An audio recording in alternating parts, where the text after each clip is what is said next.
धम्मचारी विनय रतन जी ने समझाया, धम्मचक पवतन सुत्त। कहेंगे, सामाजिक क्रांति कहेंगे, मानव क्रांति कहेंगे, जो भी आपको नाम देना है वो नाम दे सकते हैं। और ये क्रांति की शुरुआत जिस सूत्र से हुई है उसी सूत्र का हम यहाँ जानना चाहते हैं, उसको समझना चाहते हैं, उसका अभ्यास करना चाहते हैं। तो ये सूत्र है धम्मचक्र प्रवर्तन सूत्र।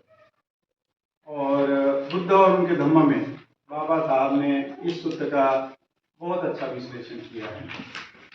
तो हम पूरा का पूरा सूत्र नहीं अभ्यास कर पाएंगे क्योंकि हमारे पास समय नहीं है, हम केवल 2.5 दिन के लिए है ये। और बुद्ध ने दिया हुआ सूत्र है धम्मचक्र प्रवर्तन, वो तो और भी अलग है और उसके लिए काफी 10 दिन का समय चाहिए, तो हम अच्छी तरह से उसको ठीक से समझ सकते हैं। तो भले ही क्यों ना हो, एक परिचय के तौर पर रुचि पैदा होती है। तो आपके पास दोनों किताबें हैं, धम्मचक्र प्रवर्तन सूत्र भी आपको संयुक्त निकाय में मिल जाएगा या मध्यम निकाय में मिल जाएगा शायद, और बुद्ध यानी धम्म में भी ये सूत्र आपको मिल जाएगा। तो आप वहां से भी पढ़ सकते हैं और समझने की कोशिश कर सकते हैं।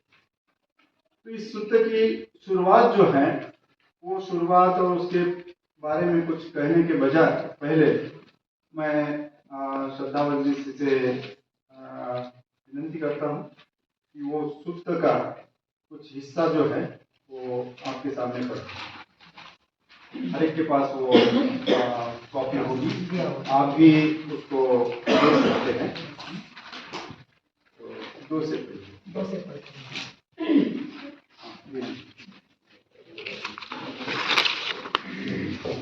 2 नंबर से पढ़ रहे हैं। बुद्ध ने कहा, 2 सिरे की बात, अच्छा यहाँ से पढ़ते हैं। 2 धम्मचक्र होता है। कुशल क्षेम की बात हो चुकने के बाद परिवारजकों ने बुद्ध से प्रश्न किया, क्या आप अब भी तपश्चर्या तथा काया क्लेश में विश्वास रखते हैं? बुद्ध का उत्तर नकारात्मक था। बुद्ध ने कहा, 2 सिरे की बात है, दो किनारों की, एक तो काम भोग का जीवन और दूसरा काया क्लेश का जीवन। एक का कहना है खाओ पियो मौज उड़ाओ क्योंकि कल तो मरना ही है। दूसरे का कहना है तमाम वासनाओं का मूल छेद कर दो क्योंकि वे पुनर्जन्म का कारण है। उन्होंने दोनों को आदमी की शान के योग्य नहीं माना। वे मध्यम मार्ग को मानने वाले थे, बीच का मार्ग जो कि न तो काम भोग का मार्ग है और ना ही काया क्लेश का मार्ग है। बुद्ध ने परिवारजकों से प्रश्न किया, मेरे इस प्रश्न का उत्तर दो कि जब तक किसी के मन में पार्थिव या स्वर्गीय भोगों की कामना बनी रहेगी तब तक क्या उसका समस्त काया क्लेश व्यर्थ नहीं होगा? उनका उत्तर था, जैसा आप कहते हैं वैसा ही है। यदि आप काया क्लेश द्वारा काम तृष्णा को शांत नहीं कर सकते तो काया क्लेश का दरिद्री जीवन बिताने से आप अपने को कैसे जीत सकते हैं? उनका उत्तर था, आप जैसा आप कहते हैं वैसा ही है। जब आप अपने आप पर विजय पा लेंगे तभी आप काम तृष्णा से मुक्त होंगे। तब आपको काम भोग की कामना ना रहेगी और तब प्राकृतिक इच्छाओं की पूर्ति विकार पैदा नहीं करेगी। आप अपनी शारीरिक आवश्यकताओं के हिसाब से खाना पीना ग्रहण करें। सभी तरह की काम वासना उत्तेजक होती है। कामुक अपनी काम वासना का गुलाम होता है। सभी काम भोगों के चक्कर में पड़े रहना गवारपन और नीच कर्म है। लेकिन मैं तुम्हें कहता हूँ कि शरीर की स्वाभाविक आवश्यकताओं की पूर्ति में बुराई नहीं है। शरीर को स्वस्थ बनाए रखना एक कर्तव्य है, अन्यथा तुम अपने मनोबल को दृढ़ बनाए न रख सकोगे और प्रज्ञा रूपी प्रदीप भी प्रज्वलित न रह सकेगा।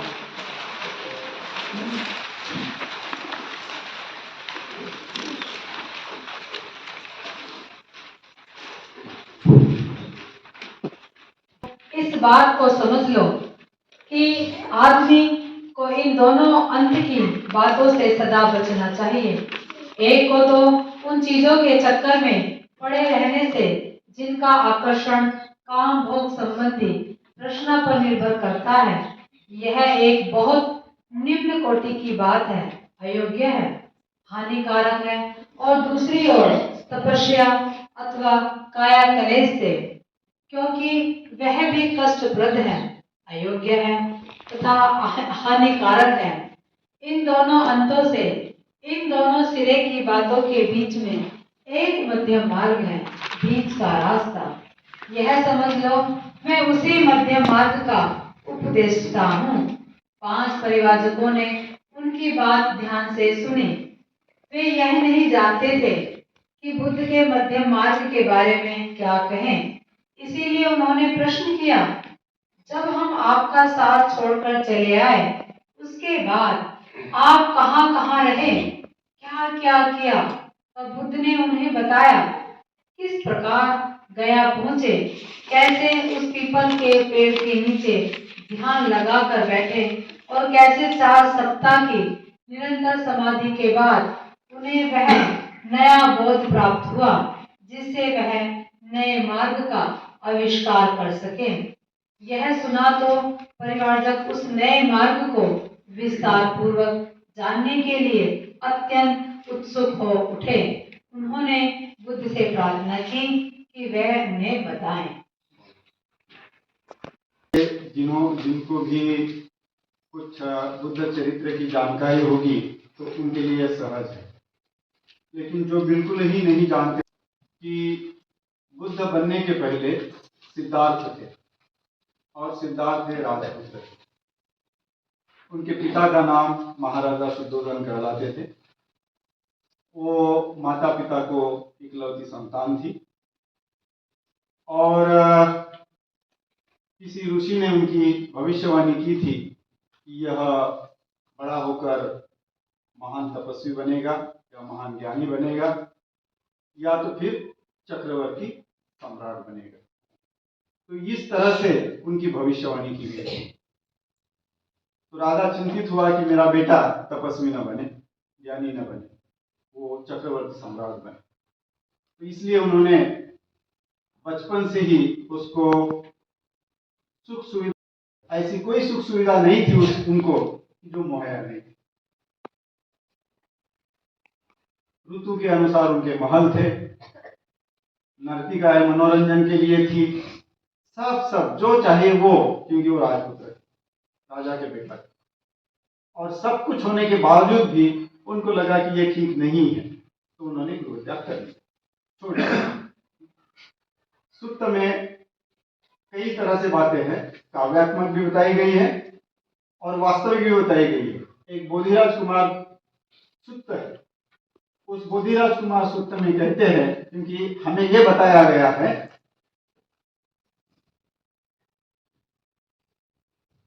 बोधिराज कुमार सुत्त में यह लिखा हुआ है कि मैं, मतलब बुद्ध अपनी हकीकत बता रहे हैं, अपनी वास्तविकता बता रहे हैं अपने सहचारी को, कि अपने माता पिता को अश्रुमुख देखते हुए मैंने गृह त्याग किया। जबकि हम ग्रंथों में पढ़ते हैं कि वो रात को सब कुछ सोए हुए थे महल में और चुपचाप गृह त्याग किया। ऐसा हमें बताया जाता है, ऐसा हमें पढ़ाया जाता है। वास्तविक दोनों प्रकार की है, इसका भी अर्थ है, उसका भी वास्तविकता है। वो बोधिराज कुमार सुत्त में ये कहते हैं कि अपने माता पिता को अश्रुमुख देखते हुए मैंने गृह त्याग किया। मतलब माता पिता रो रहे थे और मैंने गृह त्याग किया, मैंने संसार त्याग कर दिया, मैं गृहस्थी बन गया। और गृहस्थी बनने के बाद सत्य की खोज में ढूंढ निकला। जब सत्य की खोज में ढूंढने निकला तो उन्होंने शुरू में कई ऋषियों के आश्रम में गए और ऋषियों के आश्रम से उन्होंने सीखने की कोशिश की। जो भी गणमान्य उस वक्त ऋषि मुनि रहे हैं, बुद्ध हैं, दोनों में सारी बातें हैं, देखिए।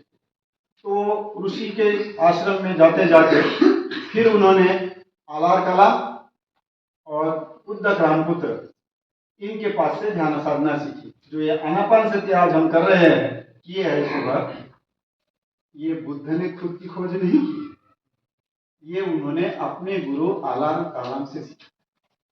तो आनापानसति का ध्यान बुद्ध के पहले भी प्रचलित था। जो आलार कलाम उस ध्यान में महारत हासिल किए हुए थे, उन्होंने उनसे ध्यान साधना सीखी।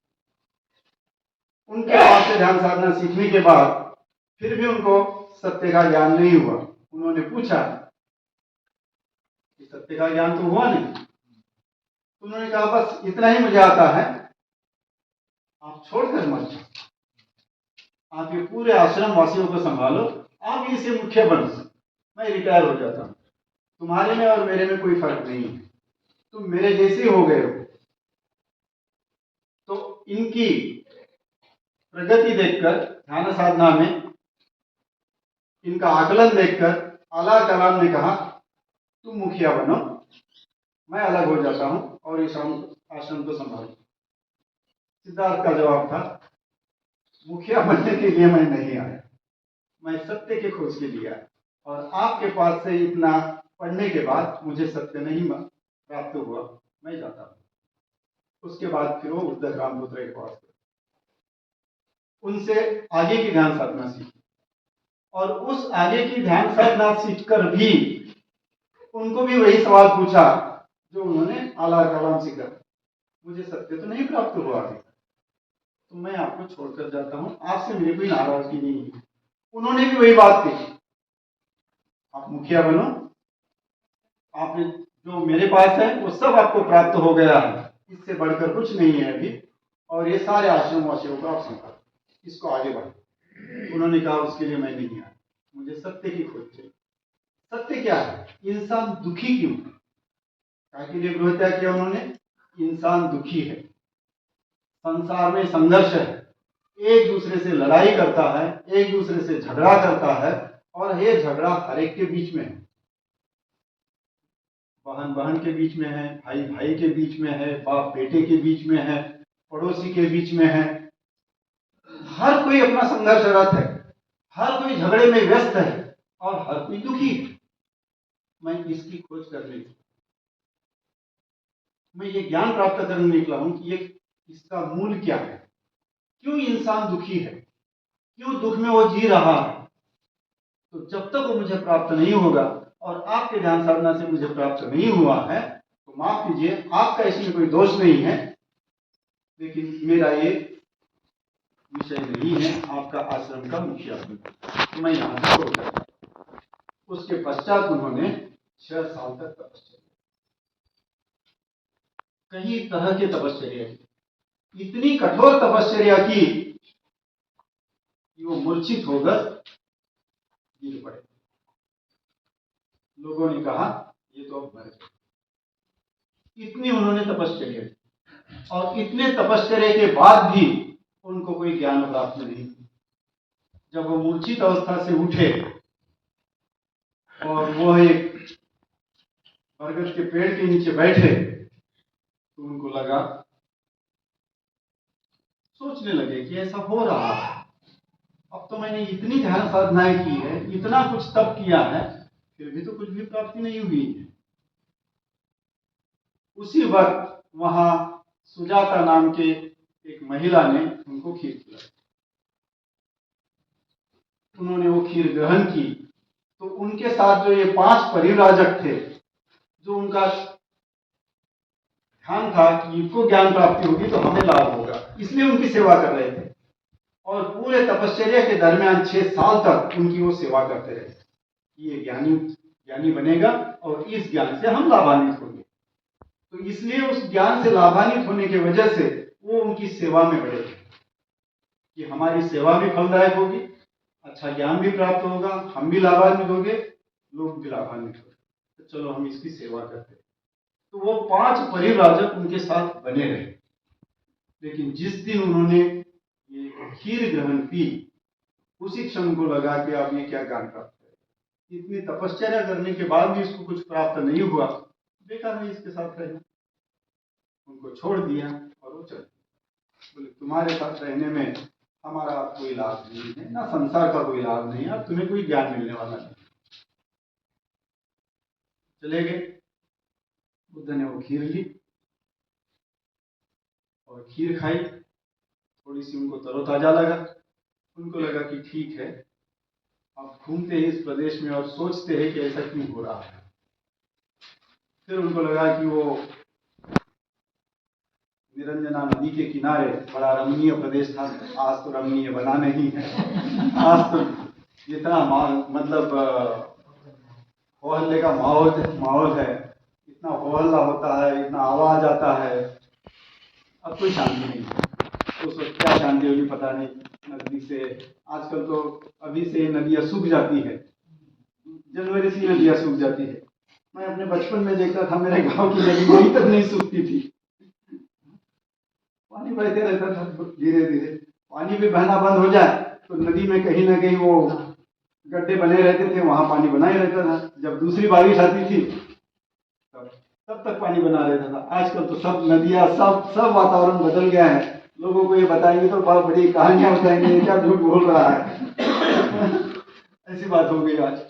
तो उस वक्त की बात होगी तो अच्छी नदी बहना, नदी के किनारे अच्छे बड़े बड़े वृक्ष होना, और उस तो फिर वो पीपल के वृक्ष के नीचे शांति से बैठ गए, पूर्व की ओर अपना मुंह किए, पूर्व दिशा की ओर, और शांति से बैठे।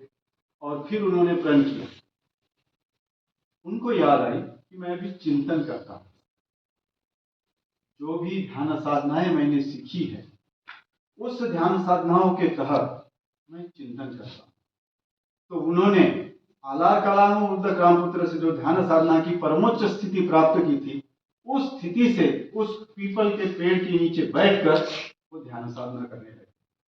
और उन्होंने निश्चय किया कि चाहे कुछ भी हो जाए, जब तक इस चिंतन के प्रक्रिया से मुझे कुछ प्राप्ति नहीं होती, मैं यहीं बैठे बैठे मर गया तो चलेगा, लेकिन मैं यहां से उठूंगा नहीं। इस दृढ़ निश्चय के साथ वो बैठे और उनको ज्ञान प्राप्ति हुई। वो वैशाख पूर्णिमा की। तो वैशाख पूर्णिमा के सुबह सुबह का सूरज उगते उगते वो बुद्ध बन गए, और उन्होंने स्वयं को घोषित किया कि मैं अभी बुद्ध बन गया हूं, मुझे ज्ञान प्राप्ति। तो क्या ज्ञान प्राप्ति हुई है? उन्होंने जो ज्ञान प्राप्ति हुई वो यही है कि इस संसार का कोई रचयिता नहीं है। इस संसार का निर्माण करने वाली कोई शक्ति नहीं है, कोई ईश्वर नहीं है। ये सारा संसार जो है प्रतीत्य समुत्पन्न है। बस यही उनका ज्ञान की खोज है। ये संपूर्ण संसार प्रतीत्य समुत्पन्न है। बस।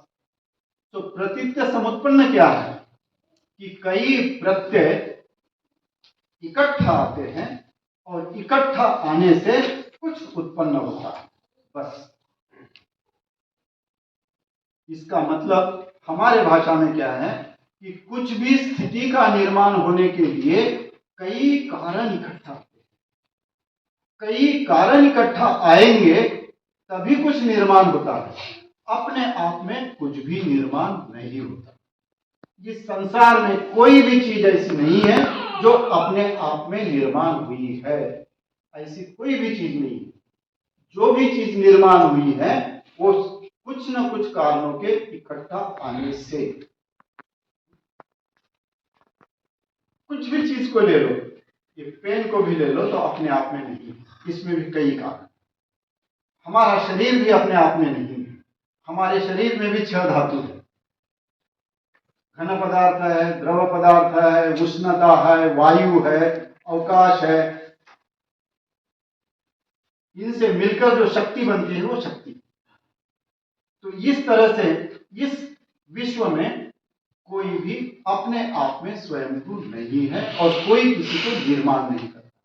जब ऐसी सारी चीजें इकट्ठा आती है, सप्रमाण इकट्ठा आती है, एक विशिष्ट प्रमाण में इकट्ठा आती है, तभी किसी शक्ति का निर्माण होता है, नहीं तो शक्ति निर्माण नहीं होती। आपको समझने के लिए इस सिद्धांत को, क्योंकि ये महत्वपूर्ण सिद्धांत है, इस सिद्धांत को समझने के लिए थोड़ी सी बात बताऊं। बैटरी होती है, ठीक है। अब बैटरी होती है तो बैटरी का कंटेनर है, साइंस की दृष्टि से बताया जाए तो बैटरी के कंटेनर होते हैं। कंटेनर में प्लेट्स होती है, प्लेट्स में कुछ द्रव पदार्थ डाला जाता है। इन सभी का एक योग्य प्रमाण होगा तो पॉजिटिव निगेटिव आपको करंट मिलेगा। इसका प्रमाण नहीं होगा, नहीं मिलेगा। अब सपोज सही प्रमाण में डाल दिया जाए उनका, और वो डालते डालते उसका जो लाइफ है वो लाइफ पूरा हो जाए, बाद में फिर क्या करना पड़ेगा आपको? बाद में उसको तो फेंकना पड़ेगा, नहीं तो फिर प्लेट्स को बदलना पड़ेगा, द्रावण को बदलना पड़ेगा। मतलब क्या है? मतलब यह है कि जो भी आपको उससे शक्ति मिली है वह शक्ति उस प्लेट है, उस मिक्सचर है, द्रव पदार्थ है, कंटेनर है, प्लेट्स एक विशिष्ट प्रमाण में है, और फिर आपको शक्ति मिलती है। हमारा शरीर भी वैसा ही, संसार की हर चीज भी वैसी ही है। बीज है, केवल बीज से ही पौधा नहीं बनता, मिट्टी होनी चाहिए, पानी होना चाहिए, योग्य वातावरण होना चाहिए तो बनेगा, नहीं तो नहीं होता। तो बुद्ध ने यही समझाया, इसी का सब मिलकर नाम है प्रतीक समुत्पन्न। यही बुद्ध का सिद्धांत है, यही उन्होंने ढूंढ कर निकाला है, यही उनका ज्ञान है कि संसार की हर चीज प्रतीक समुत्पन्न है। जब तक उस प्रमाण में बनी रहती है वह टिकी रहेगी।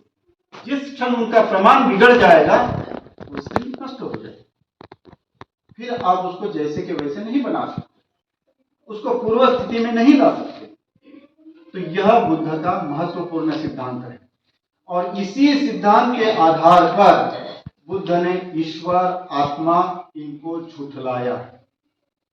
ये झूठ है, ये बकवास है, ये भ्रमित करने वाली है, और इससे कोई फायदा नहीं। तो यह बुद्ध का, इसी को बुद्ध का सिंहनाद कहा जाता है कि बुद्ध के ये सिंहनाद से सारे चुप हुए, और इसी बुद्ध के तत्व को, इसी बुद्ध के ज्ञान को अभी तक के संसार में किसी ने झूठलाया नहीं है। जितना भी साइंस निर्माण हुआ है, जितने भी प्रयोग हुए हैं, बुद्ध के इसी सिद्धांत पर निर्माण। तो यह बुद्ध की एक अपने आप में देन है। इसी सिद्धांत के तौर पर इधर आने के पहले, सारनाथ आने के पहले, उनका एक ब्राह्मण से पला था। वो ब्राह्मण जिस पेड़ के नीचे बुद्ध बैठे थे वहां आकर उसको पूछने लगे, और वह पेड़ कहाँ था वो आज भी मौजूद है, उसका प्रमाण। आप यदि बुद्ध गया की सीढ़ियां उतरते हैं तो पहला ही जो स्तंभ मिलता है अशोक का, वो स्तंभ है अजपाल वृक्ष का। उस अजपाल वृक्ष के नीचे बुद्ध बैठे थे। एक ब्राह्मण आया और उसने कहा कि मैं ब्राह्मण हूं। बुद्ध ने जवाब दिया, ब्राह्मण जन्म से नहीं होता, कर्म से होता है। जन्म से कोई श्रेष्ठ नहीं है, जन्म से कोई नीच नहीं है। कर्म से श्रेष्ठ होता है, कर्म से नीच होता है। ये बुद्ध की पहली सामाजिक क्रांति, समानता बताने वाली। कोई ब्राह्मण श्रेष्ठ नहीं है, कोई शूद्र नीच नहीं है, ये तुमने बनाई हुई बात।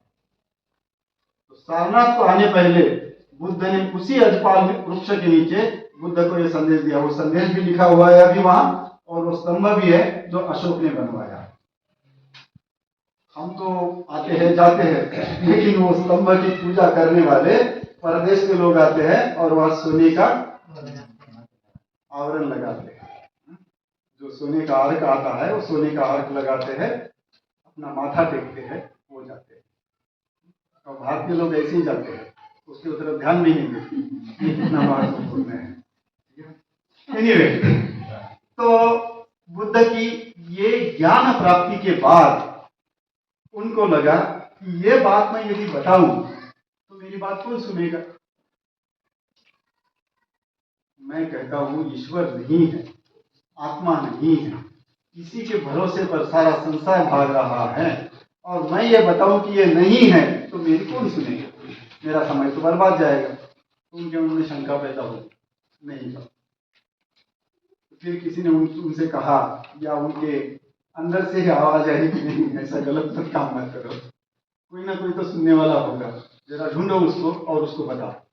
उनको लगा कि मेरे गुरु बड़े अच्छे हैं, वो बहुत ज्ञानी थे, वो जल्दी समझ पाए। तो उन्होंने आला कलाम को ढूंढा, पता चला कि उनका भी देहांत हो गया है। उन्होंने उधर रामपुत्र को पूछा, उनका भी देहांत हो गया है। तो उनको लगा कि वो 5 लोगों ने मेरी बड़ी सेवा की है, चलो उनके पास जाते हैं। तो ये यहाँ से शुरुआत होती। 5 लोगों के पास जाने, थोड़ा मोटा हो गया, अभी अच्छे से चल रहा है, काफी अच्छा तगड़ा हो गया है, और हमारे पास आया है। इसको ये क्या कहने, इसका कोई स्वागत नहीं करेंगे, हम बैठने के लिए भी नहीं कहेंगे, पानी भी नहीं देंगे, आए तो आए, बैठे तो बैठे, जाए तो जाए, इसको अभिवादन भी नहीं करेंगे। लेकिन जैसे वो नजदीक गए, सब धरे के धरे रह गए। किसी ने आसन दिया, किसी ने पानी दिया, किसी ने अभिवादन किया, किसी ने पूछताछ की। तो ये है कुशल क्षेम। कुशल क्षेम का मतलब, तो भाई हम मिले, आप कैसे हैं, हम एक दूसरे से पूछताछ करते हैं ना, तो वही ये कुशल क्षेम की बातें हैं। एक दूसरे से पूछताछ की, आप कैसे हैं, हम कैसे हैं, आपकी तबीयत कैसी है, हमारी तबीयत कैसी है। एक दूसरे से अपनी स्वागत आवभगत पूछताछ करने के पश्चात उन्होंने सीधा सीधा सवाल पूछा कि क्या अभी भी आप तपश्चर्या पर विश्वास रखते हैं। और बुद्ध ने कहा नहीं, ये बात नहीं है। फिर उन्होंने कहा कि जो मैंने ढूंढा है वह यह बात है कि संसार जो है, मेरे चिंतन से संसार 2 सिरों में बटा हुआ है। एक तो काम भोग में बटा हुआ है, या तो एक तपस्वी जीवन में बटा हुआ है। तपश्चर्या कहो या तो काम भोग, ये दोनों ही में बटा हुआ है। और ये दोनों जो बातें हैं ये गलत है, इसमें मेरा विश्वास नहीं। मेरा विश्वास कुछ अलग है। मेरा विश्वास यह है कि यदि काम भोगों में बटे रहते हो तो वो गलत है। काम भोग का क्या मतलब है? काम भोग का मतलब केवल लैंगिक कृतियां नहीं है। काम भोग का मतलब है हमारी जो पंचेंद्रिय है, हमारा जो शरीर है, उस शरीर की जो भी तृष्णाएं हैं, जो भी तीव्र इच्छाएं हैं, उसको पूरा करने में अपनी सारी जिंदगी लगा देना। ये गद्दा मेरे को गड़ता है तो मुझे मुलायम गद्दा चाहिए। धूप में मुझे परेशानी होती है तो मुझे एयर कंडीशन चाहिए। मुझे रूखी सूखी रोटी खाने में तकलीफ होती है तो मुझे घी की चुपड़ी हुई रोटी ही चाहिए। मुझे मीठा खाना अच्छा लगता है तो मुझे मिठाई हर दिन मिलना चाहिए। जो भी मुझे लगता है, मेरे कान को संगीत सुनना अच्छा लगता है तो 24 घंटे संगीत ही सुनते रहो। मेरे आंखों को टीवी के रंग देखना और टीवी की सीरियल देखना लगता है तो मैं रात दिन टीवी पर पिक्चर ही देखते रहूं। यह है काम भोग। शरीर के जिसको हम समझते हैं कि यह सुख है, वो सुख प्राप्त करने के लिए हम करते रहो। तो काम भोग का मतलब, काम वासना है केवल लैंगिकता से ही संबंधित नहीं है। काम भोग का मतलब है हमारे जो पंचेंद्रिय है और हमारा छठा जो मन का इंद्रिय है, उसके तहत उसकी सारी इच्छाएं पूरी करने में अपनी पूरी शक्ति लगाना और उसी को अपना जीवन समझते हुए उसी में रत होकर जीते रहना, यह काम भोग का जीवन है। तो बुद्ध ने कहा केवल इसी को जीवन मानकर जीना, आगे जो लिखा है, ये अयोग्य है, ये हानिकारक है, ये नीच कर्म है। और दूसरे को कहा तपस्वी जीवन, कि अपने शरीर को भूख लगी है फिर भी खाना मत खाओ, ठंडी लग रही है फिर भी अपने बदन पर कपड़े मत ओढ़ो, तकलीफ दो। रास्ता कितना भी कठिन हो, पाँव में चप्पल मत आओ, नंगे पाँव चलो। आपकी ये प्रदेश में तो शायद जहाँ अकबर पैदल चला था, बच्चा होना चाहिए। अजमेर दरगाह, हाँ अजमेर दरगाह में गया था। हिंदुस्तान का बादशाह बच्चा होना चाहिए, मेरे को बेटा होना चाहिए, इसलिए नंगे पांव अजमेर दरगाह तक चलते थे, चाहे कितनी भी तकलीफ हो, क्योंकि बेटा चाहिए ना, सिंहासन को तो बेटा चाहिए। फिर नंगे पांव चलते और उसको बेटा हुआ, सारे लोग चलो मन्नत मनाने चलो, बेटा हो जाएगा। फिर अजमेर जाओ तो किसी देवी के पास जाओ, किसी करोली के पास जाओ, किसी के पास जाओ। तो ये जो बातें हैं, ये बातें इस तरह से होती है। तो फिर नंगे पांव चलो, तो ये व्रत है ना, ये तपस्वी जीवन है। नवरात्रि गई अभी अभी, 9 दिन उपवास करो, करवा चौथ आएगा जो भी और अभी क्या होते हैं वो हमारे मुसलमान भाइयों का अभी रमजान आएगा, वो तो थूक भी नहीं निकलते, वैसे ही भूखे रहते हैं। थूक भी निकल जाए तो उनको पाप लगता है कि मेरे से वो रमजान टूट गया करके। ये तपस्वी जीवन है। ये आपके शरीर का कुछ भी हो इसी तरह से जीना है, क्योंकि इससे क्या है, यहाँ जो शब्द प्रयोग है स्वर्गीय भोग। एक तरह काम भोग है, शरीर को सुख में रखने की तृष्णा, और दूसरे तरफ मोक्ष प्राप्ति की तृष्णा। स्वर्गीय भोग मतलब मोक्ष भाव, स्वर्ग ही मिलना चाहिए ना, नरक में तो नहीं जाना चाहिए। उसी के लिए तो सब पाप पुण्य की बातें हैं कि स्वर्ग में ही जाना है, इसलिए पाप पुण्य की बातें हैं। नरक में जाना हो तो कहाँ की पाप पुण्य की बातें हैं? पुण्य करो तो स्वर्ग में जाओगे। तो फिर ये स्वर्ग और नरक की बातें वो उसी के लिए। तो स्वर्गीय भोग तपश्चर्या, अपने शरीर को तड़पाओ, शरीर को तकलीफ दो, उपवास करो, भूखे रहो। और काम भोग, कोई चिंता मत करो, हर किसी बात से मुझे जो सुख मिलता है तो करो। सिगरेट पीने में सुख मिलता है, पीते रहो सिगरेट। शराब पीने में सुख मिलता है, शराब पीते रहो। जो करना है वो करो, क्योंकि आपको सुख मिल रहा है, उसी में आपको आनंद आ रहा है। तो बुद्ध कहते हैं दोनों प्रकार के जो जीवन है ये गलत है।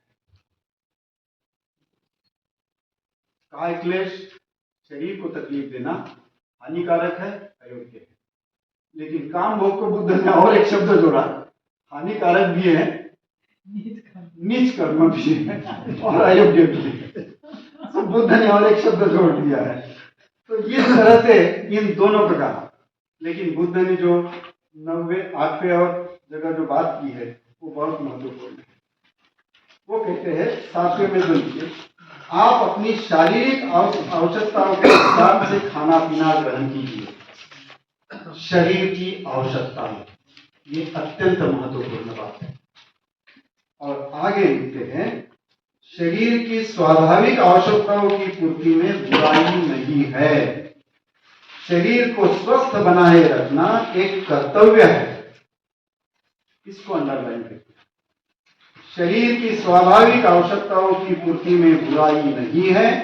शरीर को स्वस्थ बनाए रखना एक कर्तव्य है। शरीर है तो सब कुछ है। शरीर है तो बुद्धत्व है। शरीर है तो बुद्ध बनेंगे। शरीर है तो कुछ करेंगे। शरीर ठीक रहेगा तो हम कार्यरत रहेंगे। शरीर ठीक नहीं रहेगा तो सारा मन शरीर में रहेगा। हर कोई इंसान लंबी उम्र जीना चाहता है, कोई भी कम उम्र में नहीं मरना चाहता। हर एक को दीर्घायुष्य मिले, हर एक को निरोगी जीवन मिले, हमेशा तंदुरुस्त रहे। तो फिर ये सब बातें हैं, यह बातें कब होगी? जब आप अपने शरीर की स्वाभाविक आवश्यकताओं की पूर्ति करो। आपको भूख लगती है, आप पेट भर खाना खाना चाहिए, इसमें गलत नहीं है, पेट भर खाना है, अब वो कौन सा भी खाना खाओ, लेकिन नहीं मुझे यही सब्जी चाहिए तभी मैं खाऊंगा, तो फिर एक बात गड़बड़ बात है। ऐसा ही है तो खाऊंगा, नहीं तो भूखा रहूंगा, तो फिर गड़बड़ वाली बात है, फिर आपकी शरीर की आवश्यकता की पूर्ति नहीं हो रही है। आप अपनी इच्छाओं की, आप अपनी वासनाओं की पूर्ति कर रहे हैं। शरीर की पूर्ति बहुत स्वाभाविक जरूरत है, जितनी स्वाभाविक जरूरत है उतनी स्वाभाविक जरूरत। अब देखो, आए दिन पेपर में कहीं ना कहीं मिलता है 70 साल का बूढ़ा बलात्कार करता है, ये कौन सी स्वाभाविक जरूरत है? हाँ? ये स्वाभाविक जरूरत नहीं है, ये मानसिक विकृति, ये स्वाभाविक जरूरत में नहीं आता। तो स्वाभाविक जरूरतों को और मानसिक विकृति को, वैसा ही जैसा मैंने कहा कि यही है तो मैं खाऊंगा नहीं तो नहीं खाऊंगा, ये मानसिक विकृति है, ये कि आपकी स्वाभाविक जरूरत नहीं है। स्वाभाविक जरूरत है, आपको भूख लगी है, आपको खाना चाहिए, जो है बड़े खुशी से शौक से खाओ।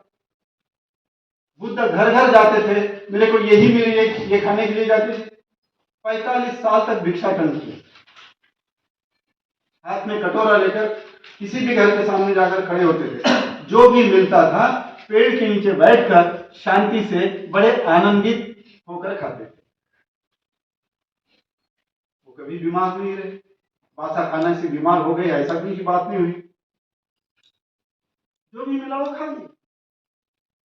जब हर एक वक्त और हर समय उनको निमंत्रण नहीं मिला, ऐसी तो कोई बात नहीं थी कि हर एक ने उनको दावत दी और खाने को आओ मेरे घर में, ऐसा तो नहीं हुआ। जहां भी रास्ते से गए, जहां भी कोई पहचान करने मिला, जहां भी मिला, जो भी मिला खा लिया। खाने योग्य चीज जो है, जिससे अपने शरीर का पोषण होता है, वह खाना। पोषक खाना जरूरी है ताकि हमारे शरीर का ठीक से पोषण हो, हमारा शरीर निरोगी रहे, इस बात का ध्यान रखें। अब सिगरेट पीने से शरीर निरोगी रहेगा क्या? नहीं हो सकता। शराब पीने से शरीर निरोगी रहेगा क्या? सोचने वाली बात है। लेकिन उन लोगों ने ये हमारी आवश्यकता है ऐसे बना के दिया, आवश्यकता नहीं। तो इस तरह से इसको सोचना है कि आपके अभ्यास वर्ग का विषय हो सकता है, गुप्त चर्चा का विषय हो सकता है कि आपकी स्वाभाविक आवश्यकताएं क्या है, कौन सी आपकी स्वाभाविक आवश्यकताएं है, किस स्वाभाविक आवश्यकताओं को आप समझते हैं कि ये आपकी स्वाभाविक आवश्यकता है। जरूरी नहीं कि मेरी जो स्वाभाविक आवश्यकताएं हैं वो आपकी भी स्वाभाविक आवश्यकताएं हो।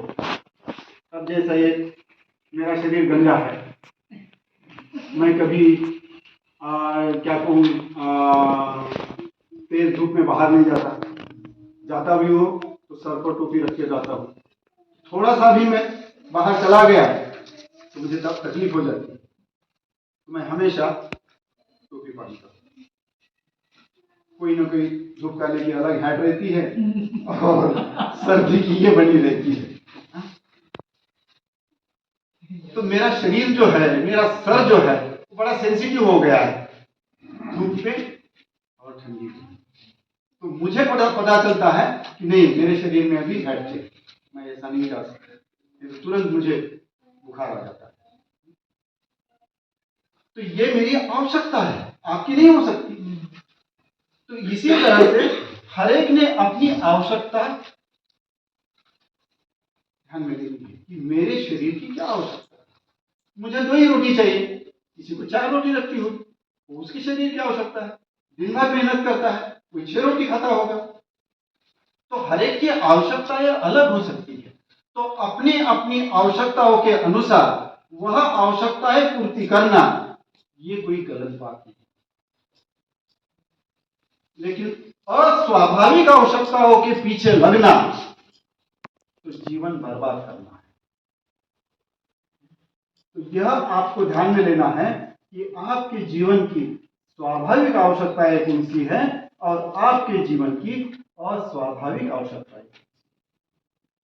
इन अस्वाभाविक आवश्यकताओं को आपने स्वाभाविक बना लिया है, तो इस बात था तो मन स्वस्थ है। तो शरीर को स्वस्थ बनाने के लिए और जब मनोबल बना रहेगा तभी हम प्रज्ञा प्राप्त कर सकते हैं। हमारा शरीर स्वस्थ रहेगा तभी हम अच्छी तरह से ध्यान कर सकते हैं, अपने मन को देख सकते हैं, अपने मन में क्या चल रहा है उसका अनुभव कर सकते हैं, अपने मन को जागरूक बनाने की प्रक्रिया में लग सकते हैं।